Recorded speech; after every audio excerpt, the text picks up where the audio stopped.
വള്ളലാർ പെരുമാൻ്റെ അരുൾപ്പെരും ജ്യോതിയിലെ അടുത്ത ഒരു അകവലിലേക്ക് നമുക്ക് പ്രവേശിക്കാം.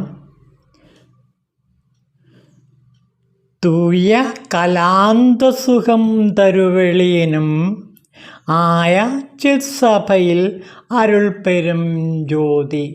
ചിത്താകുന്ന സഭയിലെ അരുൾപ്പെരും ജ്യോതി. ആ ചിത്സഭ എന്താണ്?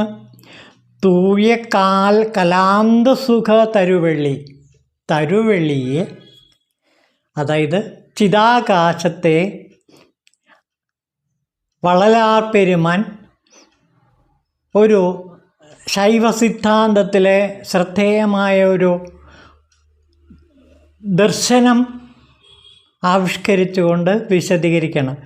തൂയ കലാന്ത സുഖം, കലയുടെ അന്തം. തൂയ കല, തൂയ കലയുടെ അന്തത്തിൽ ലഭിക്കുന്ന സുഖം, അതായത് എല്ലാ കലകൾക്കും അപ്പുറമുള്ള അവസ്ഥ.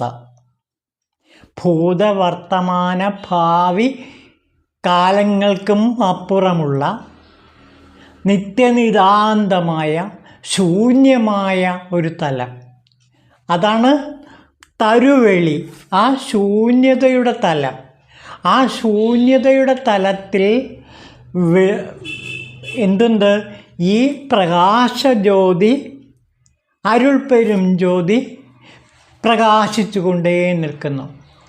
അപ്പോൾ തൂകിയ കലാന്ത സുഖം നൽകുന്ന ആ തരുവെളിയിലെ പ്രകാശമാണ് അരുൾപ്പെരും ജ്യോതി.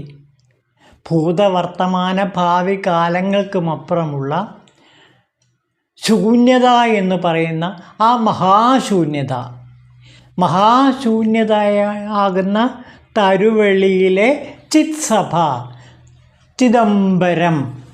ആ ചിത്താകുന്ന അമ്പരം, ശിരസ്. ആ ശിരസിൽ വെളിപ്പെടുന്ന അരുൾപ്പെരും ജ്യോതി. ആജ്ഞാചക്രത്തിനും അപ്പുറത്തേക്ക് അരുൾപ്പെരും ജ്യോതി വ്യാപിക്കുന്ന കാഴ്ചയാണ് നാം ഇവിടെ കാണുന്നത്. കാരണം കലകളുടെ അന്ത്യത്തിനും അപ്പുറത്തേക്ക് കടന്നു. അത് സഹസ്രാര പത്മത്തിനും അപ്പുറത്തേക്കുള്ള ആ തരുവെളിയാണ്.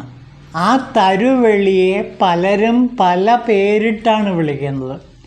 ചിലർ ശൂന്യത എന്ന് വിളിക്കുന്നു. ശ്രീബുദ്ധൻ അതിനെ ശൂന്യത എന്നാണ് വിളിക്കുന്നത്, മഹാശൂന്യത എന്നാണ് വിളിക്കുന്നത്.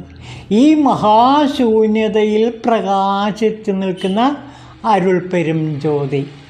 അപ്പോൾ ഇവിടെ വള്ളലാർ പെരുമാൻ പറയുന്ന ആ മഹാശൂന്യതയെക്കുറിച്ചുള്ള ബോധം നമുക്ക് ആദ്യം തരുന്നത് തിരുമൂലരുടെ തിരുമന്ത്രത്തിലാണ്. ആ തിരുമന്ത്രത്തിലെ 9ാം തന്ത്രത്തിലെ ഒരു ഭാഗം നമുക്ക് നോക്കാം. അതിലെ ശിവാനന്ദ കൂത്ത് എന്നാണ് ആ 9ാം തന്ത്രത്തിലെ ആ കാണ്ഡത്തിൻ്റെ പേര്. ശിവാനന്ദ കൂത്ത്. ആനന്ദം ആടാങ്കു, ആനന്ദം പാടൽകൾ, ആനന്ദം പല്ലിയം, ആനന്ദം വാച്യം. ശിവൻ്റെ തിരുനടനത്തെ പറ്റി പറയണം.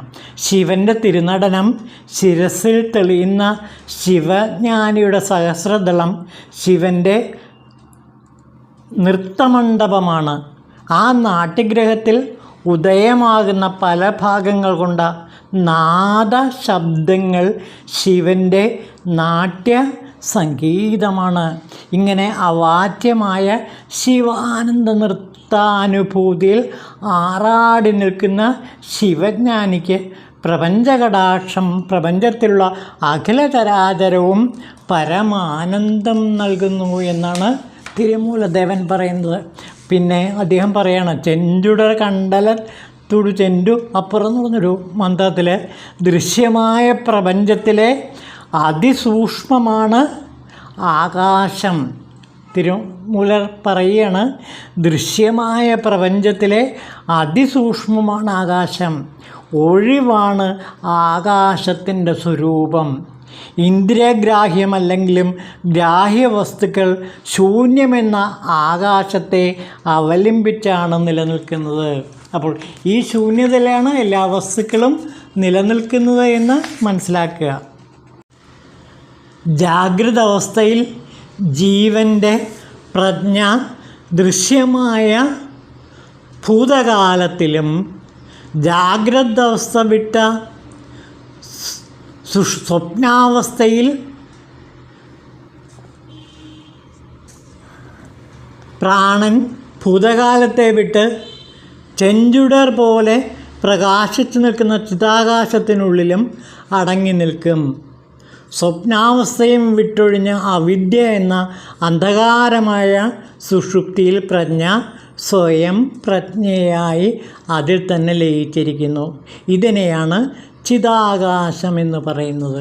അപ്പോൾ ജാഗ്രത സ്വപ്ന സുഷുപ്തിക്കും അപ്പുറമുള്ള തുരീയവും തുരീയാതീതവും കടന്ന ആ അവസ്ഥയെയാണ് ഇവിടെ ചിതാകാശം എന്ന് പറയുന്നത്. തുരീയവും തുരീയാതീതവുമായ ഒരു തലവും അതിനപ്പുറമുള്ള തലവുമാണ് ഈ ചിതാകാശം.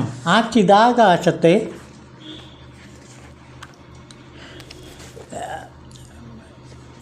പലരും പല പേരിട്ടാണ് വിളിക്കുന്നത്. ശ്രീബുദ്ധൻ അതിനെ മഹാശൂന്യത എന്ന് വിളിക്കുന്നു. അതുപോലെ ഒരു സെൻ ഗുരു ഉണ്ട്, അദ്ദേഹത്തിൻ്റെ പേര് സൊസാൻ എന്നാണ്. സൊസാൻ്റെ വാക്കുകളൂടി നമുക്കിവിടെ കാണാം. ശൂന്യത, ഇവിടെ ശൂന്യത, അവിടെ ശൂന്യത, എന്നാൽ അനന്തവിശാലമായ പ്രപഞ്ചം എപ്പോഴും നിങ്ങളുടെ കൺമുമ്പിൽ നിൽക്കുന്നു. അളവില്ലാത്ത ബൃഹത്തും അളവില്ലാത്ത ലഘുവും, എന്നാൽ വ്യത്യാസമില്ല. കാരണം നിർവചനങ്ങൾ അപ്രത്യക്ഷമായി അതിർത്തികൾ കാണാനുമില്ല. അതുപോലെ തന്നെയാണ് സ്വത്വത്തിൻ്റെയും സ്വത്വരാഹിത്യത്തിൻ്റെയും അവസ്ഥകളും. ഇതുമായി ബന്ധമേതുമില്ലാത്ത സംശയങ്ങൾക്കും തർക്കങ്ങൾക്കും അപ്പുറം സ്വയം ശൂന്യമായി നിൽക്കുന്നു. ഒന്ന് തന്നെ എല്ലാം അവർക്കിടയിൽ സഞ്ചരിക്കുക, കൂടിക്കലരുക, വേർതിരിവുകളില്ലാതെ ഈ വെളിപാടിൽ ജീവിക്കുക. എന്നാൽ അപൂർണതയെക്കുറിച്ചുള്ള ആശങ്കകളില്ലാതാവുകയാണ്. ഈ വിശ്വാസത്തിൽ ജീവിക്കുന്നത് അദ്വൈതത്തിലേക്കുള്ള പാതയാണ്. കാരണം അദ്വൈതമെന്നാൽ അർപ്പണബുദ്ധിയുള്ള മനസ്സല്ലാതെ മറ്റൊന്നുമില്ല.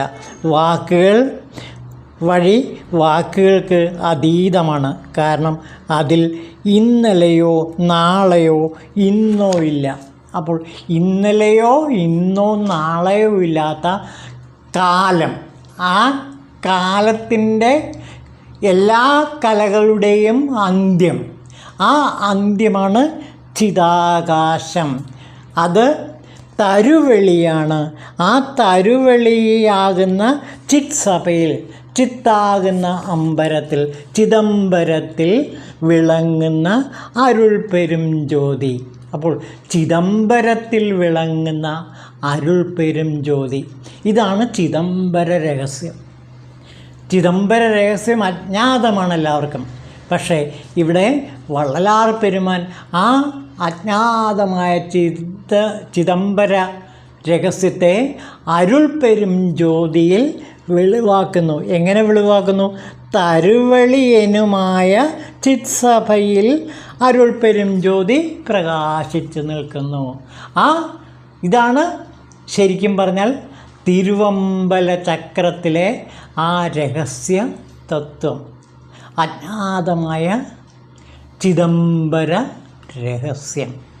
ഈ രഹസ്യമാണ് അരുൾപ്പെരും വെളിച്ചത്തിലൂടെ, അരുൾപ്പെരും ജ്യോതിയിലൂടെ വള്ളലാർ പെരുമാൻ നമുക്ക് വിശദീകരിച്ച് തരുന്നത്. അപ്പോൾ ഇവിടെ വളരെ പ്രധാനപ്പെട്ട ശൈവ സിദ്ധാന്തത്തിലെ ചില തലങ്ങളിലേക്ക് കൂടി കിടക്കുന്നുണ്ട്. വള്ളലാർ 8+2 എന്നൊരു തിയറി ഉണ്ടാക്കുന്നുണ്ട്. 8+2 10. 8 എന്ന് വെച്ചാൽ എന്താ? മനസ്സ്, ബുദ്ധി, അഹങ്കാരം, ചിത്തം തുടങ്ങിയ 8 സ്ഥാനങ്ങൾ. അതായത് ജീവൻ്റെ 8 സ്ഥാനങ്ങൾ. അതിൻ്റെ കൂടെ 2 കൂടി ചേരുന്നു, അതായത് നാദവും ബിന്ദുവും നാദവും, അങ്ങനെ 10. അങ്ങനെ ബിന്ദുനാദങ്ങളും അതേപോലെ മനസ്സിൻ്റെ 8 തലങ്ങളും കൂടി ചേരുമ്പോൾ 10 ഈ 10ൻ്റെ നിഗൂഢ രഹസ്യമാണ് ഈ അരുൾപ്പെരും വെളിച്ചത്തിൽ വള്ളലാർ നമുക്കായി കാണിച്ചു തരുന്നത്. അപ്പോൾ അരുൾപ്പെരും ജ്യോതി സത്യത്തിൽ 8+2 എന്നുള്ള അവസ്ഥയ്ക്കും അപ്പുറമുള്ള അവസ്ഥയാണ്. 10നും അപ്പുറമുള്ള ആ പൂർണ്ണത എന്ന് പറഞ്ഞാൽ ഇവിടെ ചിതാകാശവെളിയാണ്. നാദാന്തത്തിനും അപ്പുറമുള്ള അവസ്ഥ. നാദത്തിനും ബിന്ദുവിനും നാദത്തിനും നാദാന്തത്തിനും അപ്പുറമുള്ള തരുവെളി. ഇതിനെയാണ് വള്ളലാർ ഇവിടെ നമുക്ക് അരുൾപ്പെരും ജ്യോതിയിലൂടെ പ്രകാശിപ്പിച്ചു തരുന്നത്. അടുത്ത പാടലും അതുതന്നെയാണ്. അതാ നോക്കൂ. ജ്ഞാനയോഗാന്ത നടത്തിരുവെളിയനും ആജ്ഞയിൽ ചിത് സഭയിൽ അരുൾപ്പെരും ജ്യോതി. അവിടെ ഏത് സ്ഥലമാണതെന്ന് നോക്കൂ. ജ്ഞാനയോഗാന്ത വെളിയാണ്. ജ്ഞാനത്തിൻ്റെയും യോഗത്തിൻ്റെയും അന്തമാണ്.